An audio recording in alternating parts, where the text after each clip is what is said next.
Nós do Brasil temos a ingênua noção que nossa nação foi construída sem derramamento de sangue. Estamos errados. Nossa nação foi construída sobre guerras e conflitos, escaramuças e combates. E esse é o primeiro vídeo que eu vou falar sobre as guerras do Brasil. Vamos falar sobre a Guerra dos Tamoios. A Guerra dos Portugueses e dos Tupiniquins Teminóis. Teminóis ou Teriminóis, podem escolher como vocês querem chamá-los. São formas diferentes de citar o mesmo povo. Contra os franceses da França Antártica e os Tupinambás, representados pelos Tamoios. Literalmente uma aliança entre colonizadores europeus e nativos brasileiros. E vai ter momentos nesse vídeo que eu vou falar nativos e em outros momentos eu vou falar índios. Nativo é o termo que a academia usa, índio é o termo do senso comum, mas os dois são a mesma coisa.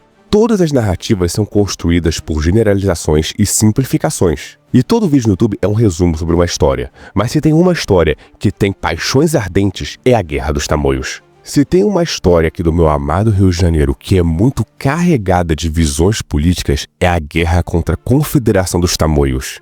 É praticamente quase impossível ter uma visão 100% isenta sobre aquela guerra. Porque há pessoas que são abertamente pró-tamoios e pessoas que são abertamente contra os tamoios. Eu, como um descendente dos Teriminóis, o grupo Tupiniquim que lutou contra os tamoios, também tenho minhas visões históricas contadas pelos meus ascendentes. Mas como professor de história, vou tentar ser o mais isento possível. Vamos contar sobre a Guerra dos Tamoios. Estamos por volta de 1500, os portugueses acabaram de chegar aqui na terra de Santa Cruz, no Brasil. Fizeram algumas feitorias, algumas cidades e fizeram as capitanias hereditárias, doando aos capitães donatários. Muitos capitães começaram a fazer acordos com as tribos locais indígenas, comercializando, trocando principalmente ferramentas por madeira.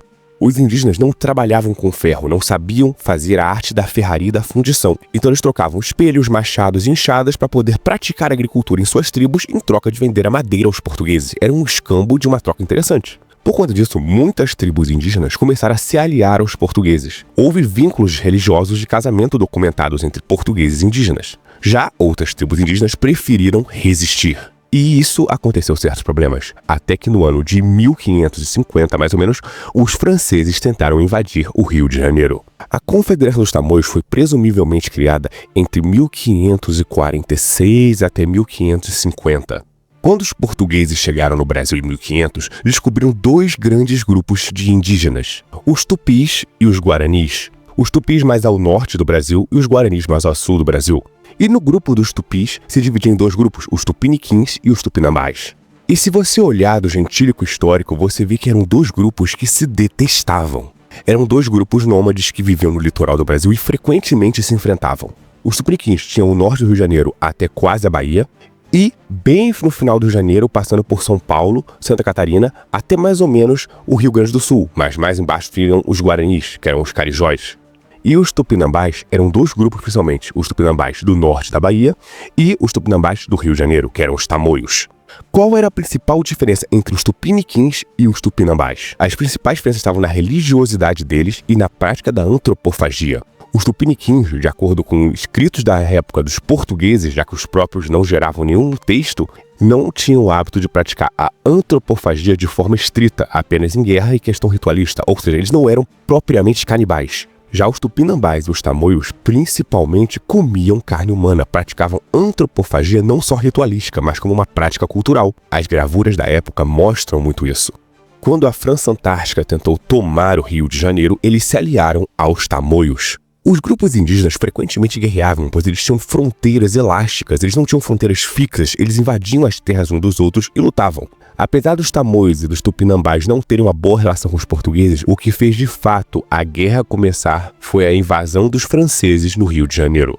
No ano 1555, uma expedição de cerca de 100 homens distribuídos em 2 navios chegam ao Rio de Janeiro, comandada por Nicolas Duran. Essa expedição dirigiu-se à Baía de Guanabara, visando estabelecer um núcleo de colonização no local. Na época, os portugueses não estavam tão focados em desenvolver o Rio de Janeiro, eles estavam mais focados no Nordeste brasileiro. Então tinha poucos grupos de portugueses degradados ou missões de jesuítas. Então, como os franceses não tiveram muita oposição, logo tentaram fortificar as defesas. Esta colônia foi denominada de França Antártica e abrigava colonos protestantes, calvinistas e alguns elementos católicos. Os próprios colonos franceses tiveram uma luta entre os católicos e os protestantes da colonização. Em 1560, Portugal finalmente tinha ciência da França Antártica, e com medo de perder o sudeste brasileiro, eles tinham que fazer alguma coisa para reconquistar aquele território. Foi então que Mendes de Sá e o seu sobrinho Estácio de Sá prepararam um contra-ataque. Mendes de Sá preparou uma expedição para reconquistar o Rio de Janeiro contra a França Antártica. Os franceses saberam que teriam dificuldade de enfrentar os portugueses, visto que estavam em menor número, ainda que bem armados, fizeram um acordo com os tamoios. A Confederação dos Tamoios não gostava dos portugueses, como eu disse, então se aliou com a França Antártica para tentar expulsar os portugueses, sobre a promessa de uma delimitação territorial para as terras tamoias, longe da capitania da França Antártica. Os tamoios, vendo a força da França Antártica conseguindo restringir os portugueses, começaram a invadir as terras do norte dos Terimnós. E assim eles conquistaram a chamada Ilha do Governador, hoje é chamada assim, e a tribo dos Terimnós tiveram que recuar mais a norte. Esta guerra entre os portugueses e os franceses durou 20 anos e teve 5 principais batalhas. Teve outras escaramuças, mas na primeira batalha, os franceses conseguiram expulsar os portugueses das regiões do Rio de Janeiro. A segunda batalha foi quando os tamoios dominaram a Ilha do Governador e os Terimnós recuaram. A terceira batalha, Estácio de Sá e Mendes de Sá tentaram sozinhos subjugar a França Antártica e a Confederação dos Tamoios. Foi uma batalha violenta, mas ela chegou praticamente terminada em um empate. Os portugueses tiveram novamente recuar. Foi então que 2 líderes dos Terimnós e dos Tupiniquins se aliaram aos portugueses. O primeiro, o famoso Araribóia. Até hoje, o busto dele está lá em Niterói. E outro que não necessariamente ajudou os portugueses, mas mandou tropas para auxiliar nas batalhas dos Tupiniquins, o líder Tibiriçá, líder dos Tupiniquins. Araribóia chegou a lutar na frente de combate. O Tibiriçá, não, ele só mandou tropas. Inclusive, essa história é muito interessante. Aimberê, um dos líderes da revolta dos tamoios, foi até as terras do Tibiriçá, dos Tupiniquins, e pediu ajuda para que lutasse a seu favor, pedindo que um dos sobrinhos intercedesse a favor dos tamoios por Tibiriçá e os Tupiniquins, para estarem do lado da França. Mas Tibiriçá matou o seu próprio sobrinho e disse que era fiel aos portugueses, fiel às alianças e tratados que eles já tinham feito antes. Sim, tanto Araribóia quanto Tibiriçá tiveram índias e índios de suas tribos casados com portugueses. Aliança, literalmente aliança matrimonial, como acontecia na Europa medieval. Você dá um marido, casa com a esposa e faz uma aliança entre governos. Foi mais ou menos o que aconteceu. O líder francês Nicolas Durand até tentou buscar reforços na França, mas não conseguiu muitas tropas para reforçar a sua defesa. Então houve a quarta batalha. Mendes de Sá, Estácio de Sá e Araribóia foram para o combate. 120 portugueses, e o número de Terimnós varia de acordo com a fonte orográfica. Geralmente vai entre 140 a 280. O número de Terimnós era objetivamente maior que o dos portugueses, mas não se sabe o quanto maior. Se 150, 250, 300, não deveria ter muito mais do que 300 Terimnós para o combate.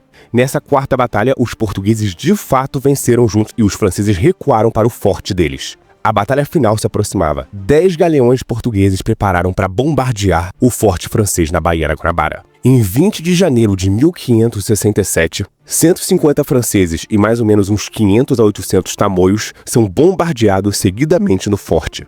Esta batalha é chamada do Entrincheiramento de Uruçumirim, a última grande batalha da Guerra dos Tamoios. A batalha dura entre 3 a 5 dias, até que finalmente o forte é tombado e os portugueses invadem o forte com seus galeões e com as suas tropas. As tropas portuguesas, em conjunto com os Terimnós, invadem o forte. Nessa batalha final, Estácio de Sá leva uma flechada no olho. Segundo informações, essa era uma flecha envenenada, então 30 dias depois ele faleceu.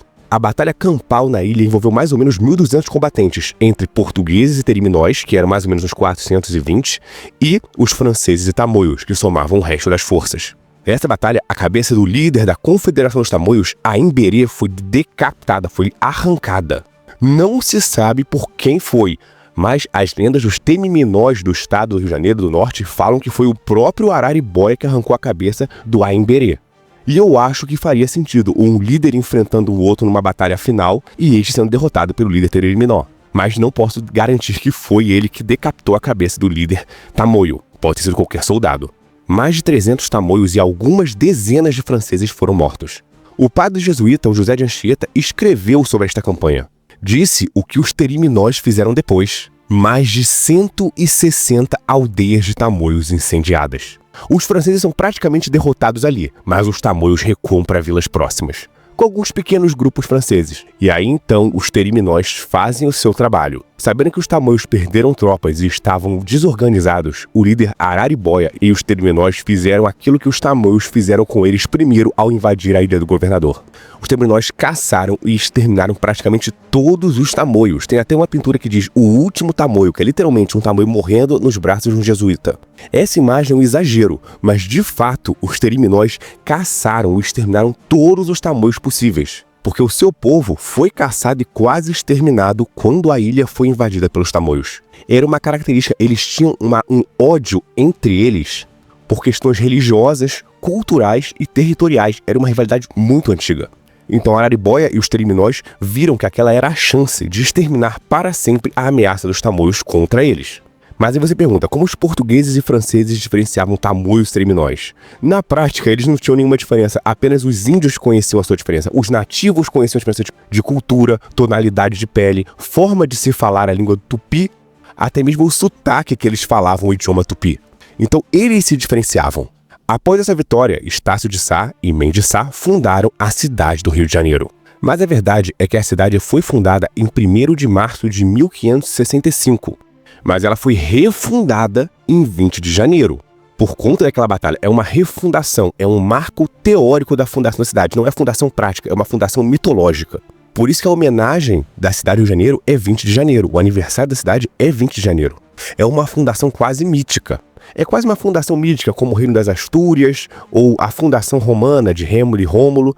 O governador Estácio de Sá literalmente refunda a cidade após a conquista no dia 20. Ferido, ele refunda e morre alguns dias depois, como um sacrifício de sangue, pela criação daquela terra com uma união entre os portugueses e os nativos Terimnós. Quando Estácio de Sá faleceu com seu sobrinho Mendes Sá próximo, Araribóia foi lá prestar-lhe os últimos respeitos.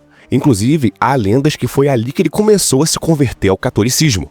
Após isso, a relação de Mendes Sá e Araribóia foi praticamente uma aliança. Em certo ponto, após exterminar os tamoios, Araribóia teve vários casamentos de seus indígenas com os portugueses e declarou lealdade ao rei de Portugal. Literalmente como um conde, ou um marquês, ou um duque que declara sua lealdade ao rei. Ele converte-se ao catolicismo e adota um nome europeu, Martim Afonso de Souza, é o nome cristão dele, e essa foi a derrota da França Antártica, a Batalha da Guanabara e a elevação de um líder terimnó a um nobre português. Nesse período, a monarquia portuguesa passou a conceder benefícios aos indígenas. Se você é do norte do Rio de Janeiro, como eu, nasceu em Macaé, em Araruama, em Saquarema, até em Maricá, Niterói também, você pode se perguntar, onde estão os Terimnós? Onde estão os descendentes de Araribóia? Olhe para o espelho. Provavelmente você tem alguns genes de descendência deles. Eles eram muitos. Os Terimnós dominavam praticamente todo o oeste do Rio de Janeiro. E eles não foram mortos, exterminados ou expurgados. Eles viraram portugueses. Eles ganharam o título de portugueses. Eles viraram portugueses. Se tornaram católicos e portugueses. Depois de anos e anos de geração, é o Rio de Janeiro. Somos eu, você, se você é do norte do Rio de Janeiro. Você talvez tenha descendência de outros indígenas. Tamoio não é provável que você seja não, porque os tamoios não sobreviveram quase nenhum. Os Terimnós e os portugueses exterminaram mesmo os tamoios. E isso é uma parte da nossa história, da história dos brasileiros, da nossa sociedade, nosso povo do Rio de Janeiro. Podem ter esquecido dos Terimnós, mas eu ainda me lembro deles. Se você gostou desse pequeno vídeo, essa pequena história, por favor, inscreva-se, curta e comente. Obrigado, até a próxima e nos vemos no próximo vídeo.